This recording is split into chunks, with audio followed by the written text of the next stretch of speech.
And when you don't come to Maine, then it's those businesses that can't withstand the downturn.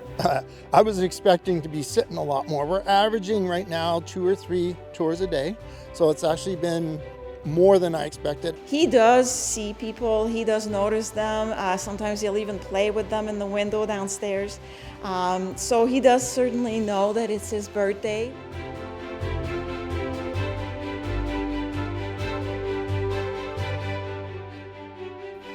Welcome to This Week Uncut, where we take a look at the top stories of the week from CHCO-TV and The Courier. I'm Vicki Hogarth. And I'm Nathalie Sturgeon.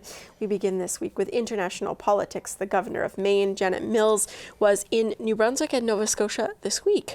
You and Aidan actually went up to Fredericton on Thursday to attend a public event with the governor and with Premier Holt, as well as sit down with the governor one-on-one. What was that like? Yeah, so it was a great experience. Aidan actually reached out once he found out that the governor was going to be in the province, and the Chamber of Commerce in Fredericton held a fireside chat. So the two of them basically were able to take questions from the chamber, but also from the audience. And Aidan, what was that conversation like? What were the key takeaways from the questions that they got? So the main key takeaways from this visit, and certainly the fireside chat in Fredericton, was that there's no consensus on tourism between Premier Holt and Governor Mills, but Maine and New Brunswick remain strong economic partners for time and time again. Just they're so connected like no other state or province. That will always remain, but Susan Holt was not budging from her previous statements that she said in Boston, where she would not recommend Canadians, she would not willingly recommend Canadians go to the United States and would rather see them go to places like Nova Scotia or even stay within the province. Mm-hmm. And that was something that the governor of Maine was not budging on. She was very pushing that Canadians should feel safe. You know, if you don't have a criminal background, if you have a Canadian passport, you're good to go to Maine. That was not heard from the crowd. As we can see from being based right here in St. Andrews, in a very tourism-focused town, we're seeing a lot of Americans coming this way, but we are hearing that Canadians are making a lot of travel plans to stay put in their own country. And I think that is reflected in data from across the border as well. What have you learned in terms of how many Canadians are choosing to not go through the U.S. this summer who may have gone in years prior? So, Vicki, 85,000 Canadians are not going to Maine this year that went last year. At least those were the numbers from May 2024 to 2025. And that's a big number. That's through just the New Brunswick border crossings. Would that be land border crossings? No, that's just Canadians into Maine. Okay. So even that is a lot. So that would be, for example, the Quebecers going to Old Orchard Beach, which is something that she brought up as their favorite gathering spot in the summer. Places like that are going to be really hurt without those Canadians. It surprised me when I read the article and listened back to the interview with Premier Holt that she said collaborating on tourism is not something that they're going to do. She outright denied that as a possibility between the two of them, but that they were so financially linked together that it became difficult to sever those ties. You were able to sit down with her at the iconic Beaverbrook Art Gallery, the governor, and what did she have to say during that conversation? So it was largely along the same lines that were mentioned at the fireside chat, but she got to get a little bit closer to Charlotte County, where she mentioned St. Stephen and Calais, and notably Campobello. There's no other place quite as attached to Maine in Canada like Campobello Island, and that was something that she brought up, talking a little bit closer to home, but got a little bit more granular on who is going to be impacted by the lack of Canadians, and those are the mom and pops, those are the family-owned bed and breakfasts. Those are the places that will be dramatically hit by the lack of Canadian tourism. She said it's not the Walmarts. You're not hurting the Walmarts by not going to the United States. You're hurting the mom and pops. Mm-hmm. And it is worth noting that the governor does not control the borders between countries. That is managed federally by the Department of Homeland Security.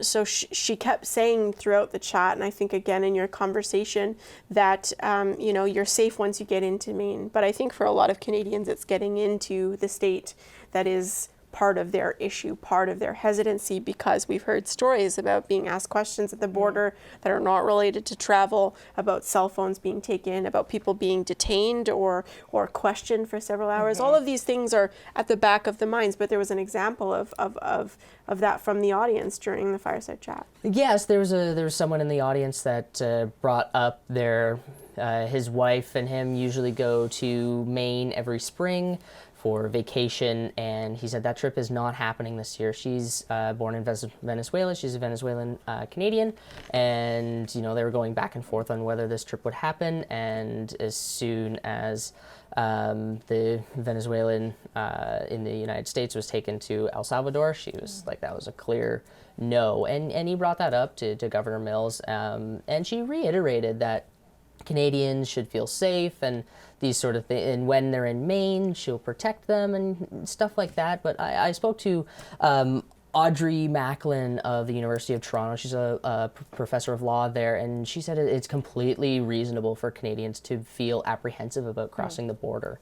And I shared with her some of the comments that Governor Mills had made, and she was like, I can understand where she's coming from, but it's not exactly reality. There are thousands of Canadians that go across the border freely and easily, but this stuff is happening, and it's not exactly true, or we even within the bounds of the governor to say that no matter what, Canadians without a criminal record with the passport will not face any sort of extra questioning and stuff like that. I know Governor Mills has been vocal, has even stood up to President Trump in terms of her stance on LGBTQ plus rights in contrast to his. But again, that fear is legitimate. As you said, the borders are controlled federally. So those fears do seem very real when you are the one with the passport trying to go into another country. What else did you hear from members of the public? There was a mention to that very point, Vicki. There was a member of the public that is on the St. John Pride Parade board that's also on the Bangor Pride Parade board, because I guess they're sister parades. And she said that she's a dual citizen, and even that, as she feels a little different about crossing the border these days and going between the two. But I got the chance to talk to her a little bit after, just kind of anecdotally on the way to the car, and she said that the Portland Pride Parade the weekend before that, I believe, was super busy. There was way more people at this event than any other year that she'd seen, I think, in protest of Donald Trump. Okay, and it's a mix of fear, but also this new resurgence of patriotism that we're seeing in Canada as well. We expect Canada Day activities to be quite festive this week, but definitely that is a factor too. Mm-hmm. Certainly. Here is a listen to the conversation Aidan had with Governor Janet Mills. I'm here to send a message to people in Maine and people in New Brunswick that they are welcome to cross the border, that we will keep them safe and we will welcome them in Maine. And there was a downturn the first few months of this year, down about 26%. But people are coming by the thousands, and we welcome them. They have to understand, I want them to understand that when they say, I don't want to go to America, I don't want to go to Maine, what they're saying is, I don't want those mom and pop businesses, those old B&Bs and the small restaurants they used to love to hang out at, that I don't want them to suffer. And when you don't come to Maine, then it's those businesses that can't withstand the downturn. So we want to help them survive this season and hopefully survive the times that we're in, the difficult, challenging times that we're in. And I encourage Maine people to go to New Brunswick as well and enjoy Campobello and Grand Manan and St. Andrews, St. John and Fredericton. These are beautiful places too. So I want to maintain the spirit of cooperation and bilateral travel, as it's always been. It's part of our history, part of our culture, part of our legacy for years to come. So, and how do we increase that collaboration between the province of New Brunswick and Maine to keep Canadians feeling comfortable to cross the border? Because that's not really in your purview, but how do we feel comfortable as Canadians that we can freely cross, and because we've kind of drawn ourselves off from even families? Because you can. you can freely cross. If you have a passport, if you have a Canadian, if you have the right paperwork and you're not dodging the police, you can come across the border. And we welcome you with open arms. And that goes both ways when Mainers leave Maine and go to Canada and come back as well. There are some anecdotal stories about, a couple people over the course of the last few months somewhere. But I would encourage you to come back to Maine, come back to New England. Look, we sit in the lap of Canada. This state is unique. You surround us. You can't avoid us. You can't get to Campobello without going through Lubec, Maine, right? By land anyway. And so it's a treasure for both of us. The only place in the world that is run by two different governments and funded by two governments, Campobello Island. So that's a treasure, and that alone deserves a trip through Maine. And Old Orchard Beach, we have some of the finest beaches, Mount Katahdin and 40-something other hikeable mountains in Baxter Park, Bar Harbor and Acadia National Park. These things are all waiting for you. And are you looking for something from the province of New Brunswick to kind of help sustain, as something a little bit more substantial, I guess, and there was a reference to a member of the public asked about an MOU. Would that be possible? Or are you looking for more integrations through either commercial means like that or anything else between the province? We are deeply integrated commercially. Aside from tourism, we are deeply integrated. Our commerce is vital to both New Brunswick and to Maine. The logs and forest products that go back and forth, the lobster and the seafood that go back and forth, and the farming products that we need. We import potash and other materials for the potato farmers in Aroostook, Maine, in Aroostook County, things like that. And we are very dependent on each other. We import about 80% of a lot of the timber from New Brunswick. We import oil, obviously, oil and petroleum products. We have, I think, about 150 Irving gas stations in Maine. And so we have a sort of symbiotic relationship. We export to you, you export to us. And that's not going to change overnight. It's not going to change at all. So we continue those relationships. We want to do a lot more exchange of information and research. We talked about marine sciences at the fireside chat. I think a lot about that, and life sciences and artificial intelligence. We're doing a lot of work in those areas, and we want to be mindful of the work being done here as well, an exchange of ideas. Dalhousie University has a great partnership with the University of Maine Law School on marine sciences and coastal studies. These are all, we share the same waters ultimately, the Gulf of Maine, the Bay of Fundy, they all join up there. The St. John River is a good part of our border between New Brunswick and Maine. And those waters, they don't say, I'm from Canada, I'm from Maine. They're just our shared waters and our shared heritage. Like the families from Madawaska and Edmundston, Holton and Woodstock and Calais and St. Stephen. It's a shared legacy, a shared economic relationship as well, and that's not going to change. That was Maine Governor Janet Mills speaking with CHCO-TV's Aidan Raynor. We're going to take a quick break, but we'll be right back with This Week Uncut.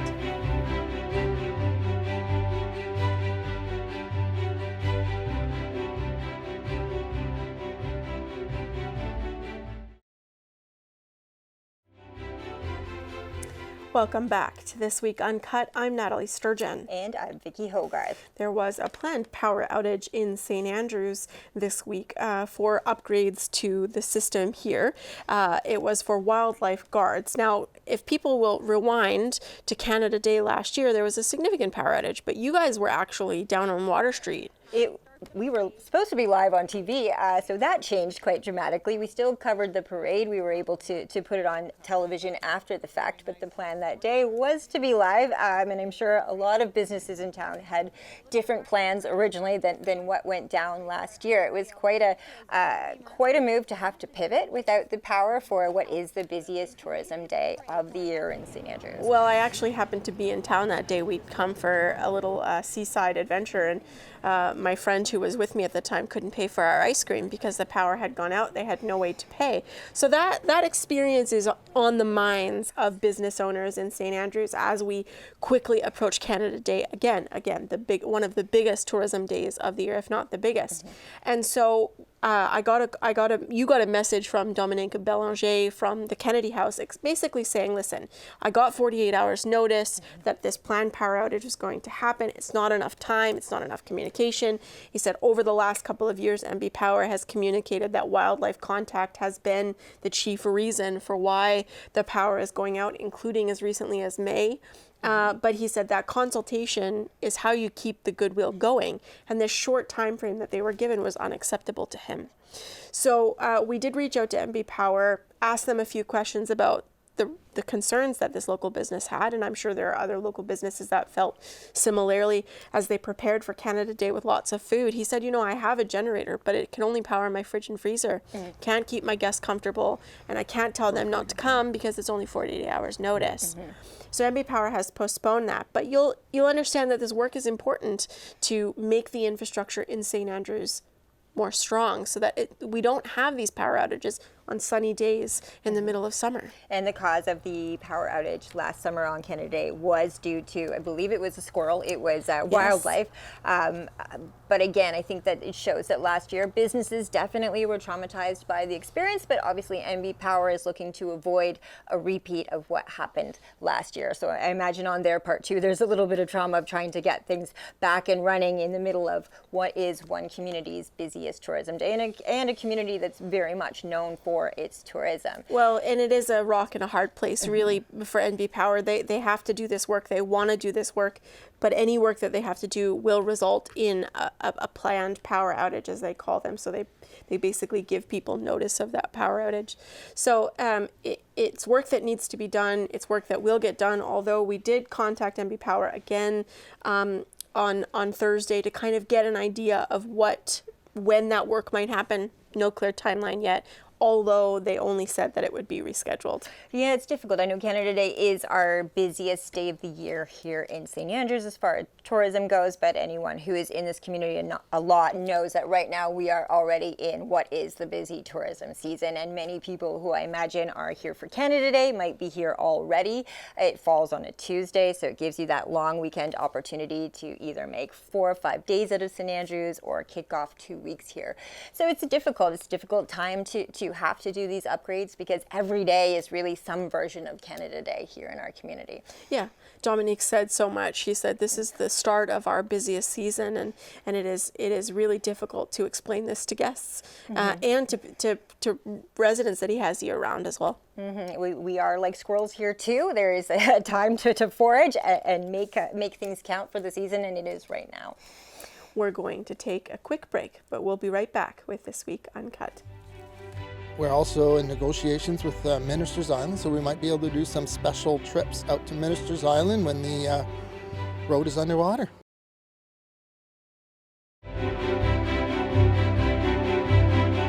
Welcome back to This Week Uncut. I'm Vicki Hogarth. And I'm Nathalie Sturgeon. I spent last episode talking about not doing this exact thing, and then I went and I did it. I got in a helicopter. You did, and I was right beside you, which scared me at first because look at these nails. It was my first time in a helicopter too. I'm up for always an adventure, so I wasn't scared. But yeah, when you decided to join at last minute, what changed your mind? I'm an earth dweller, okay? I do not do air or sea. But when Ron said, "Are you sure you don't want to?" It was just very soothing, and I was like, I'm probably not going to have this opportunity ever again, unless I'm flying commercial. And so I was like, no, I have to do it. I have to have this experience. So I got in, windows open, and I did it. Well, and the Ron that Nathalie is speaking of is Ron Fournier, and he is the owner and operator of Flying to Sea Helicopter Tours. It's based right here in Charlotte County. We left from the St. Stephen Airport, which to me is one of the greatest hidden gems of our part of the world, because even when we were there, we saw other planes and things taking off. It was a pretty cool place to see happening right in your backyard. Yeah, there was a paraglider just casually paragliding over us as we, he had landed by the time we decided to take off. But Lukas got to sit in the front seat. So we were in the back, which is a very nice experience. You've got lots of big windows, but Lukas got to see it from the front. Lukas, what was your experience like from the front? Well, it was really cool to see Ron switching all the controls and pulling the lever to make us fly in the air, and going over the St. Croix out of St. Stephen, then coming to town and seeing the whole town and all the grid, like the grid pattern of the town from the air, and Navy Island, Minister's Island, all the different things you can see. Our houses? Yeah. Yeah, and the streets that you drive on every day, right? Yeah. You kind of look down, you're like, oh my God, that's where I was 5 minutes ago or 20 minutes ago. It was so crazy. And we were going 220 miles an hour. I remember a text from Lukas's mother saying, "You're going too fast." Yeah, we were. We're going really fast. But what I thought was so surprising about it was it's actually a very smooth ride. Mm-hmm. I thought maybe we would feel a lot of rustling, I suppose, but it was very smooth. Yeah, it was like 15. He said it takes about 15 to 18 minutes for one ride, but we were up there for 18 minutes. He took us for the whole tour.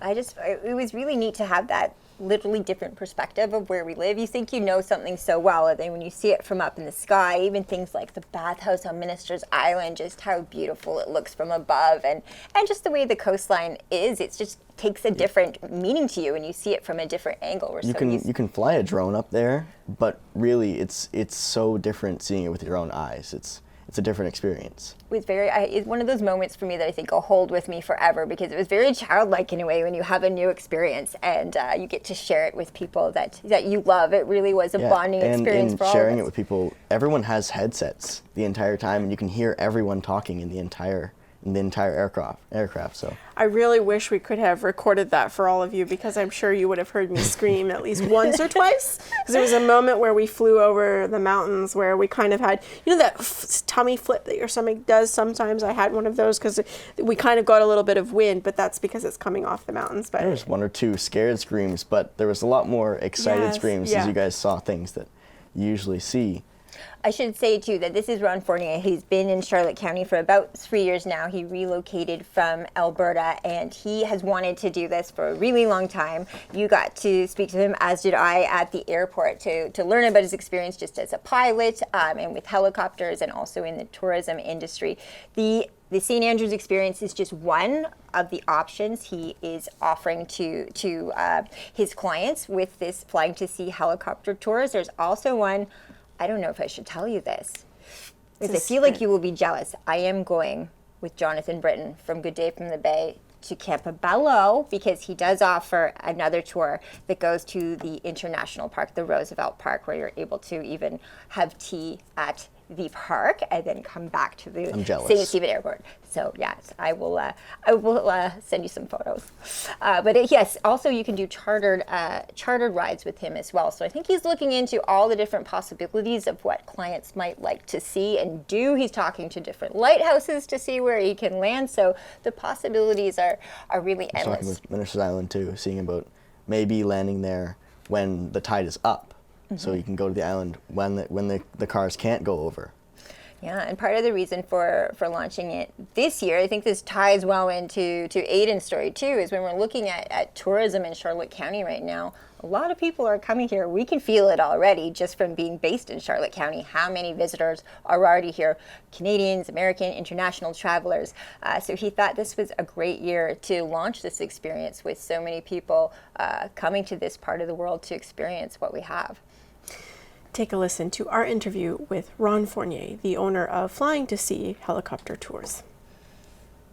I've always loved flying. My wife and I have been, we've owned helicopters for probably 22 years, 23 years. We've had multiple different types. We flew in Alberta for our oil field company. We long line drills, and we did a little bit of fire and a little bit of everything. And when I sold my oil field company, I thought, I've flown so many helicopters for so long, I'm bored of it, I'm good.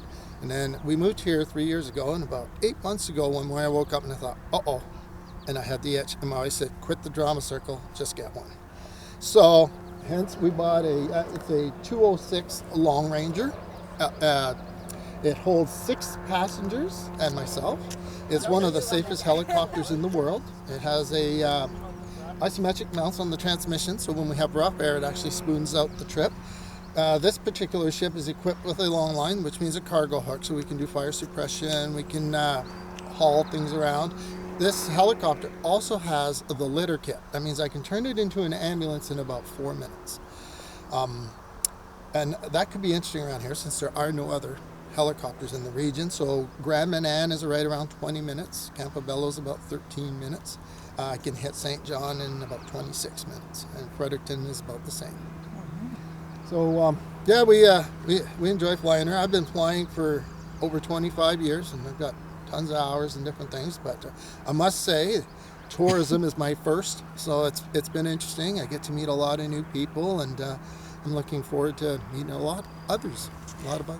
Tell us a little bit about some of the rides you offer. Is it charter? Do people pick the destination, or how does it work?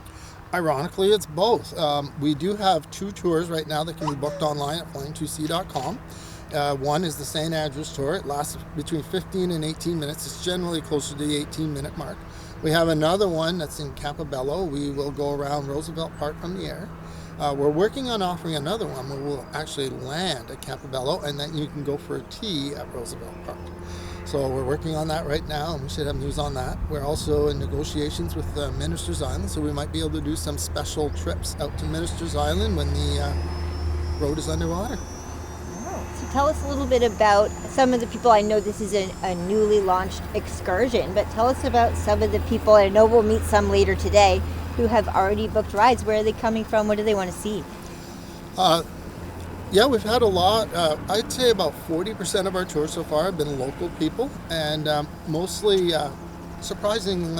It's a surprising demographic. There's a lot of doctors, lawyers, business people. We did one custom charter tour for a birthday party. That was one of the funnest flights I've ever done in my life. So that was exciting. We have people, the day before yesterday's tour was from Miramichi. We have many people coming from out town. About 60% of our clients so far are out of town. Our business plan is to have about 5,000 passengers a year. Now, on the first year, I don't know if we're going to get there, but so far it's been very good. Tell us a little bit about a contest you're offering. Now, this contest does close June 25th for anyone watching this interview after that, so they may have missed out on the contest, but nevertheless, it shows you what is available in our part of the world. But tell us about who you're offering rides to in this contest and what exactly it is. What was the inspiration behind it? Okay, we're actually offering 3 contest sorts. The one that you're mentioning is my son works at the Algonquin. And he works all kinds of weird hours and people don't show up for the shift and then he's got to work double shifts and triple shifts. And I realized, man, all these guys like him are the ones that make St. Andrews work. If it wasn't for the service industry, there'd be no sense in even going. So we decided to offer a contest where it's a nomination contest. If you go to our webpage on Facebook, actually, you can nominate anyone you want. You can nominate as many people as you want, and she with the most nominations will win a trip for 2 on our St. Andrews tour in our lovely helicopter. The second, we donated 2 tickets to the Charlotte County SPCA. They are raffling them off, and I'm not exactly sure when the raffle date ends, but that's a perfect place to be able to get 2 tickets for a relatively cheap price. The third is in collaboration with Holly Johnson. She's doing a push to fundraise for the oldest basketball court. We and the Algonquin, I think the Algonquin donated 4 tickets for golf. Therefore, we donated 4 tickets for someone to go golfing with the helicopter. Oh, wonderful. So that should be another opportunity to get on the helicopter. Okay, so more than one contest, definitely. Tell us a little bit about what makes this airport so special. We're standing in St. Stephen Airport. A lot of people in this part of the world don't even know it's here, and yet I've been to many exciting events here, and it's nice to have something so close to, right in Charlotte County. What's your experience been of the airport so far, and why is it such an entity for our corner of the world? Well, ironically, there's a bunch of big projects coming up. St. Andrews wants to bring in some cruise ships. There's tourism aspects that are outside of the boundaries here, and a lot of people can land here with airplanes, more expensive airplanes. The airport, the reason it's so special, and I've landed at a lot of airports, is it's within 1 nautical mile of downtown. Most of the time, you got to take a taxi to go to a hotel, taxi to go to a restaurant. Here, you can literally, if you get the urge, walk to a restaurant.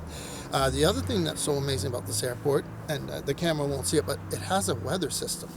And the weather system is a rarity. These small airports don't usually have it, and the fact that it's right in our backyard is really kind of cool because it gives us pertinent information on the landing.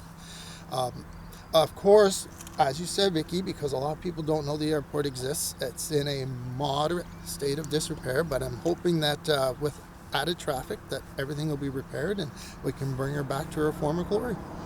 And when you go up in the air, especially in a helicopter in this part of the world, what are some of the things that you see that you wouldn't be able to see with the same perspective from down here on the ground?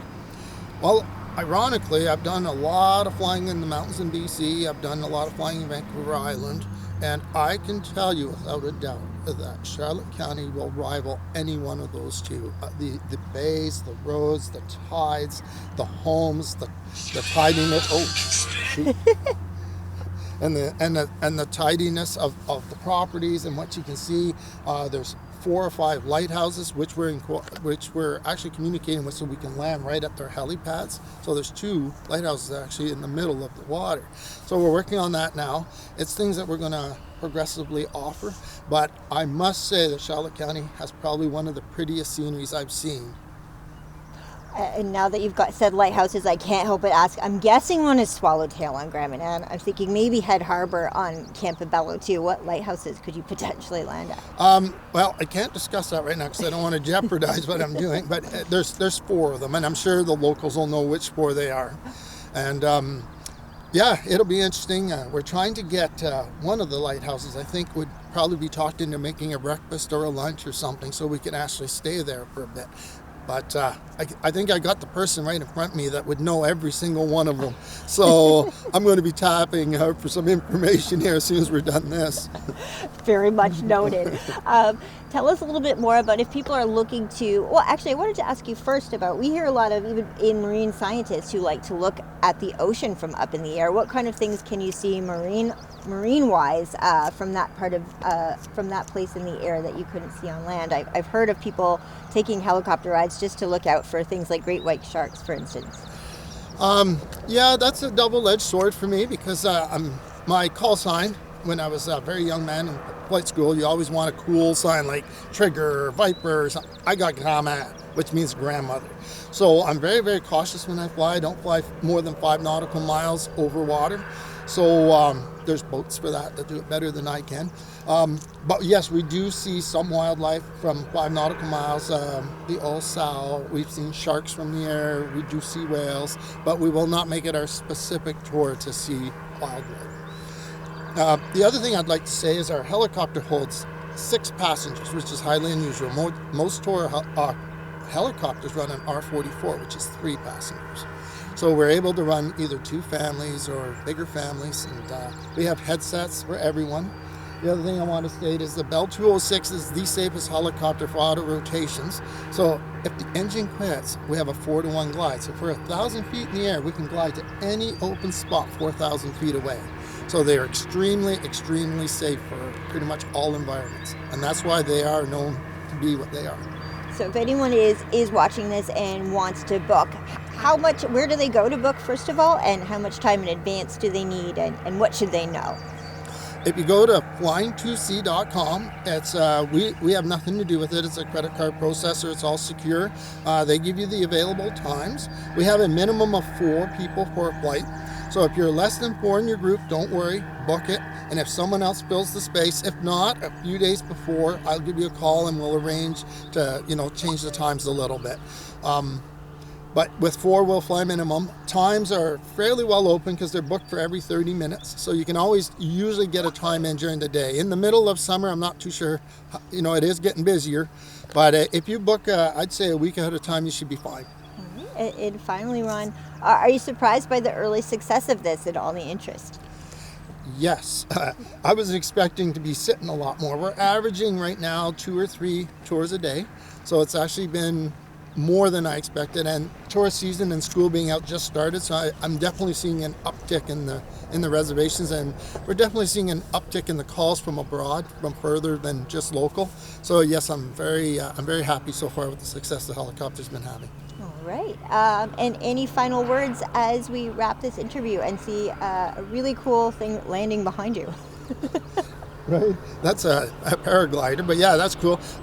Yeah, I just want to shout out one more thing. Just service industry, please nominate as many people as you can, because this is going to be a trip of a lifetime for two people that are probably really deserving of it.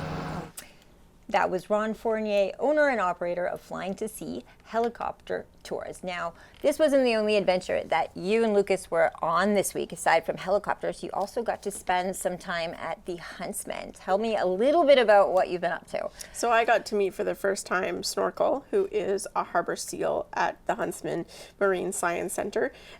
He celebrated his 19th birthday. Wow, incredible. And Lukas, since you will be celebrating your 19th birthday in August, well, that means Snorkel's just a bit older than you, but that you've spent your whole life in Snorkel's company right here in St. Andrews. What was it like to be a part of Snorkel's birthday celebrations now that you are working here as part of the news team and getting to cover it for the news? Well, it's really cool with Snorkel turning 19. I'm almost there. Me and my friends have grown up with Snorkel being at the Huntsman all the time. Mm-hmm.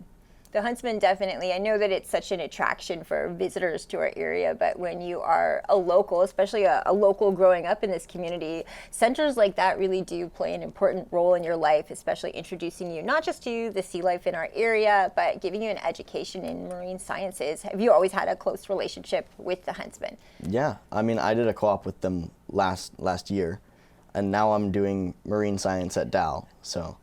Pretty incredible. Yes. For your first meeting of Snorkel, to me, he's really a mod of the sea. He's quite well known in this part of the world. Definitely a mascot for the St. Andrews area, much like Lucy the ladybug, and again, our mod. But what was the experience like of seeing the Huntsman, especially at this time of year when it really is this tourism draw? Well, I am very touched by animals. I really do love animals, and so I got to learn a little bit about his personality. He's a bit shy, so when they were doing the feeding when we were there, he kind of poked his head out, shook his head, did a little trick, got his fish, went back down. But they have said that he has been able to kind of come out of his shell a little bit because of Tyler and Deanie, who are two harp seals, so different species of seal that now live there, 35 and 28, so much older than Snorkel, but that he's been able to come out of his shell a little bit. And you can see them kind of interacting with each other, swimming past each other in the tank. So it was wonderful to see that, and also so that they basically got the community to write cards for Snorkel. And one of those kids read him a birthday poem.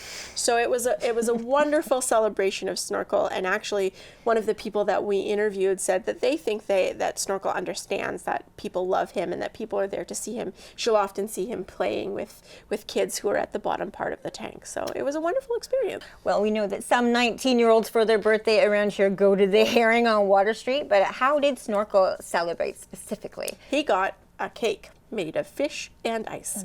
So, and also he wasn't the only one to get a gift. So the first 250 kids who came to the event got one of these for free. It's a little harbor seal. So I bought my own. Don't worry, because I was so taken by this little plushie. But this was part of the gift process, and so now they have a piece of Snorkel that they can carry with them. Here are the interviews with Nicole Whaler and Jenny Simard. Snorkel is a harbor seal. And how did he come to be at the Huntsman Aquarium?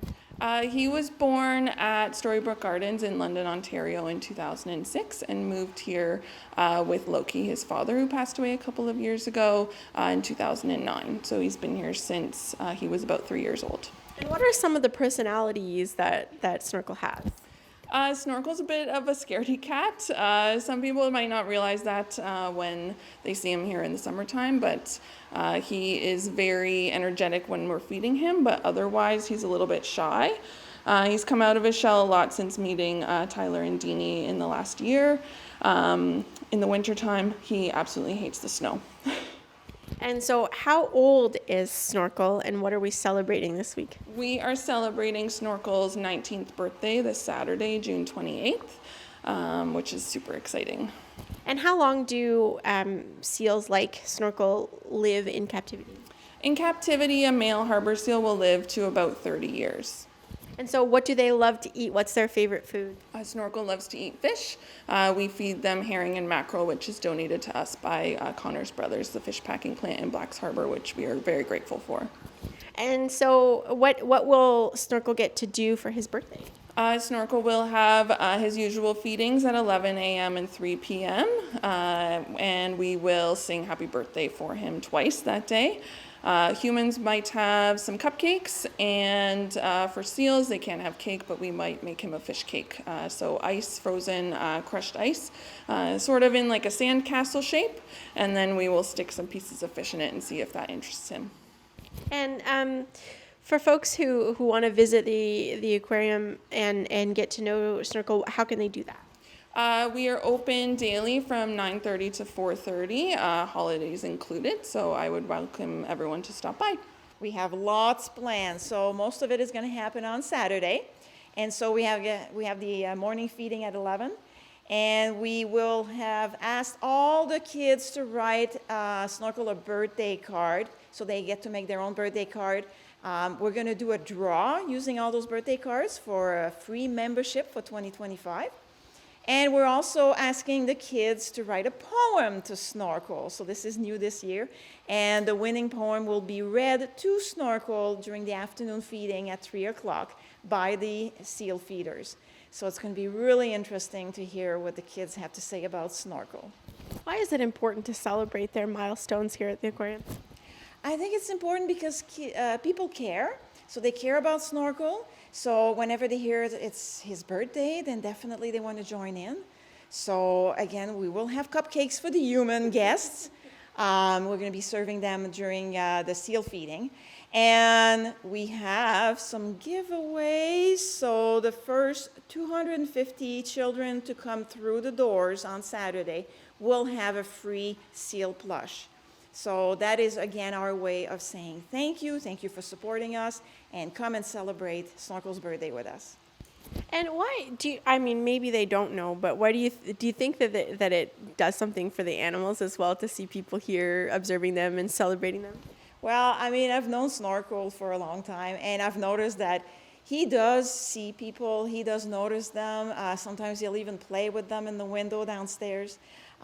So he does certainly know that it's his birthday. We've been doing it for many, many years, and we will continue to do it as long as we have him. That was Nicole Wheeler and Jenny Samar discussing Snorkel's 19th birthday. We're going to take a quick break, but we'll be right back with more of This Week Uncut.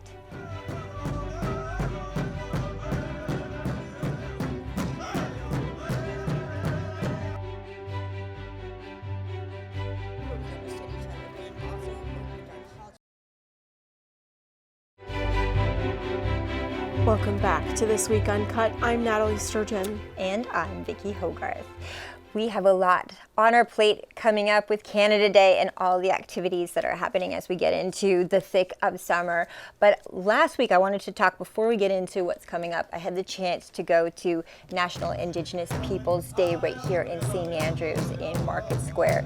It was an event that was put on by the Pescataway Nation at Schoodic in collaboration with the town of St. Andrews. They also had some funding from Heritage Canada. It was a really beautiful day that started with a sunrise ceremony at the point, and then the whole day in Market Square, where there was everything from traditional drumming and dancing to storytelling, knowledge keepers. You could talk to anyone from 10 to 3 p.m. about anything you wanted to learn, language lessons. Acting Mayor Kate Akaji was there. She's also a member of the Pescataway Nation. So it was really a beautiful moment. She's the first Indigenous acting mayor of St. Andrews. So it was also a special moment to have that day in the same month that she has become the acting mayor. I've seen some of your photos as well, and there was some beautiful artwork there and beadwork as well. So it was beautiful to see. Mm-hmm. And that really brings us into what's coming up next week. I am actually heading to Campobello this weekend for the opening of the Friendship Trail at the Roosevelt International Park. So I'm excited to get over to the island. I am going to bring Maud with me, so that will be exciting. It will be her first trip to Campobello, so that will be an experience in and of itself. Are you going to take the ferry? My plan right now, and I will let everyone at home know, I know we talked about at the start of the show, and actually this really shows how our show really ties in together, all the issues that we talk about, even when you're up to fun things like checking out a new trail, and that trail is a collaboration, like the park itself, an international collaboration, which makes it cool, especially in this time we're living in. It does show that friendship between Maine and New Brunswick, as well as the Indigenous communities. So we will attempt to drive over. I have done the drive to Campobello since in 2025, and in the middle of the trade war, and it was not problematic at all. I've also driven back to St. Andrews from Montreal through Maine, and I've had no trouble with the border whatsoever, but this is my first time bringing Maud with me. So I contacted the border and got a form for a canine and filled that out, and I've since received that form, which I guess I present at the border. I've never brought her into the United States at any time, so it'll be an experience, but I'd like to have her with me for some time in the park and just to spend time on Campobello. I know it might rain, but you know, it's Campobello. Even if you sit inside and look at the ocean and look for whales, it's still special. Yes, and we're going to have a big Tuesday because Tuesday is Canada Day, and for those of you who are familiar with CHCO-TV, we always broadcast the parade.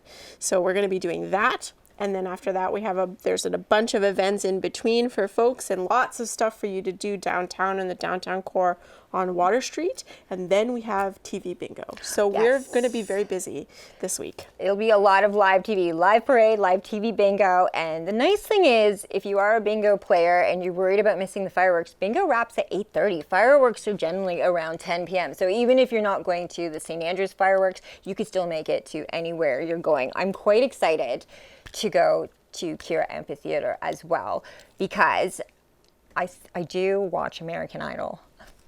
And Olivier Bergeron was a New Brunswicker on the last season of American Idol. And originally they had David Miles scheduled to perform Canada Day at Kira. And obviously now he's MP at Fredericton. And he had to obviously pull out of that to fulfill his new duties. So they found an incredible replacement, which is this Olivier Bergeron. If anyone watched him on American Idol, he's spectacular. He was really just such a good representative of New Brunswick on the show, just a nice gentleman. I can't wait to meet him in person. I'm hoping I can track him down for an interview for Good Day from the Bay. But what a talent, and what a neat thing to do on Canada Day in our town. This isn't your first, it's your first Canada Day with us, but it is not your first Canada Day in St. Andrews. No, as I mentioned earlier in the episode, I have been here for Canada Day. I brought my cat, my roommate, and her dog in the last adventure, and my cat goes in a backpack. I'm sure people have seen her, but it was so hard to move around, and I don't mean that in a negative way. I just meant there was so many bustling people. You kind of like were rubbing elbows with folks, but it was such a vibrant and lively experience. I really enjoyed doing it. So I'm excited to be on the other side, maybe not down mingling with folks, but helping with the broadcast and helping you and Jonathan and the folks on the ground. So if you are looking for us on Canada Day, during the parade, we're always set up at the Windsor House on St. Andrews. So that's at the corner of Edward and Water. It'll depend on the weather, whether we're on the upstairs balcony this year. Normally we go up there and have the cameras and live host the parade. So that will be Jonathan Britton, myself, Jay Raynor will join us. Lukas Kohler, if you're in the parade, will be on the ground interviewing people during the parade. So please make that stop if you want to talk to Lukas. But it definitely is. From up on that balcony, you can see just the sea of red and people lining the streets. And it's just this, I can't really describe the feeling of, that's when I always realize how special this town is to so many people, not just those of us who call it home or live in Charlotte County. People come here from all over and choose this destination to celebrate Canada. So that really is special to me, and it really is a special day in my heart that I look forward to all year long, but I'm excited to share it with you this year. As am I. Thanks for watching This Week Uncut. We'll see you next week. I'm Nathalie Sturgeon. And I'm Vicki Hogarth.